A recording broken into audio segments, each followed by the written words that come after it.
Well, I didn't see him here this morning singing in the choir, but this past week, Spider-Man attended church camp. At least I think it was Spider-Man, or it could have been one of the campers in a full Spider-Man costume. And they were leaping balloons in a single bound. And Superman came too, also to church camp, on a lunch pail, protecting a bologna sandwich from the ravages of the South Florida heat. And all the kids, at least it seemed to me, ran faster than a speeding bullet. Kids dream of being superheroes. But as adults, too often we give up on that dream. We give up on that dream because we have seen too much pain in our lives. We give up on that dream because too many times we have seen evil destroy what is good, what is innocent. And too often we have lost faith. Faith in our own ability, faith in God's ability to combat this evil and violence until we no longer believe that there is such thing as a superhero. What we need is to redefine who and what a superhero is. What we need is a pep talk to revive the superhero dream within us all. And that is exactly what the Beatitudes are. The Beatitudes come very early in the Gospel of Matthew, right after the disciples' first excursion with Jesus into the countryside to preach and teach and heal. And fresh off of this excursion, the disciples are ecstatic. They're excited because they are changing the world, one person at a time, as they offer healing and hope. In that moment, everything seems possible. It seems like their dreams will come true. And then they get the news that John the Baptist, their friend, and in many ways their colleague in ministry, has been imprisoned by King Herod. Now you may remember that John's imprisonment does not end well. Ultimately, King Herod orders John to be beheaded. And as you might expect, this news, it wakes the disciples up from their dream. It dampens their enthusiasm for this new calling in life with Jesus. It gets them thinking, well, maybe not everything is possible. Maybe not everyone shares their dream, especially those who make a living by unjust means, those whose very livelihoods depend on reaping what they do not sow, those like King Herod.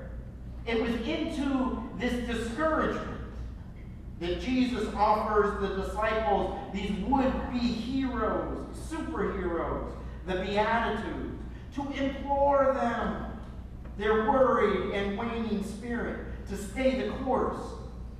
Listen once again this morning to the Beatitudes, but this time listen to them not only through the ears of discouraged and exhausted disciples, but also through the ears of discouraged and disheartened superheroes. Blessed are the meek and the mild-mannered. Blessed are the peacemakers. Blessed are those who hunger and thirst for righteousness. Blessed are those who are persecuted for my sake, for the sake of doing good. In another context, these Beatitudes could be a mid-cartoon pep talk to the League of Justice superheroes. Hang in there, Jesus says. Your cause is just. Keep the vision despite the resistance, despite the suspicion and misunderstanding of the public, even from those you are trying to help. And no doubt that pep talk bolstered the disciples. But it was early on in their ministry, early on in their apprenticeship. They had much more to learn before they could fully embrace what it meant and and what was needed from a disciple. But they still needed to learn about being good disciples were the characteristics of a superhero. Superheroes, in order to be superheroes, true to the Beatitudes, they must embrace meekness and humility. You may recall superheroes always wear a mask, right? Well, all except for Superman, whose face somehow, through comic book magic, becomes unrecognizable once he puts on those blue and red tights. I don't know how that works. But all the other superheroes, they wear masks because they prefer to stay out of the limelight. They prefer to do good anonymously, without regard for glory, without regard for personal gain or amassing power. Another characteristic of superheroes is that they must use their extraordinary gifts and talents, not for harm, not for evil, not for their own benefit, but for the healing and justice and peace of those around them. Jesus, of course, teaches the same. He tells his disciples, whoever wishes to be great must be a servant. Whoever wishes to be first must be last. And superheroes have a shared characteristic born of a shared tragic history. The superheroes have witnessed great violence in their past. Superman's parents, even his planet, were destroyed by an act of violence. Batman, as a child, witnessed the murder of his parents in a mugging gone astray. Spider-Man's Uncle Ben, the man who raised him after his own parents had died, was also murdered. Seeing these tragedies, each could have become villains themselves, angry, vengeful for what had happened. Yet what makes a superhero is the strength, is the ability, after witnessing a loved one suffer as a victim of violence, to be able to transform that personal pain and loss into a dedication to nonviolence and peace. Such acts of reshaping a violent past into a peaceful future, well, that takes much greater strength than simply bending steel with one's own bare hand. The disciples become super disciples and reach their full potential only after seeing Jesus' violent crucifixion, which finally ends their arguing amongst themselves about who is the greatest, and instead begins for them a life of just being great by dedicating themselves to healing and hope. Now, perhaps with this list, these characteristics, it seems like it's too difficult to become a superhero. It only bolsters the idea that none of us can be superheroes, that there are no real superheroes, not in real life. Not in real life.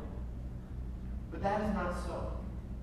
The door to superhero-dom is open to all of us, to people like you, to people like me, because superheroes, super disciples, are all deeply flawed. Sure, Clark Kent is stronger than a speeding locomotive, but he's always getting into trouble in his ineptness as a reporter at the Daily Planet, always being berated by his boss. Spider-Man, too, can easily wrap up a villain in his web, but in his real job as a lab assistant, he keeps missing appointments and messing up. And as we know, the disciples, they each were deeply flawed. But the good news is, according to Marvel Comics and to Jesus, we need not be superheroes. We need not be perfect to be a superhero or a super disciple. What we do need to do, as flawed as we are, is to have the courage to spontaneously and anonymously help others when the need arises. What we need to be able to do is, to the best of our abilities, transform our personal moments of pain and loss into a greater dedication towards ending violence by peaceful means. What we do need to do in order to become superhero is, with our bare hands, with our own example, is bend hatred into respect, apathy into compassion, oppression into freedom, hopelessness into enthusiasm. Enthusiasm for the gift and the beauty of life. For it is these abilities, and not the cape, that gives a superhero the ability to fly.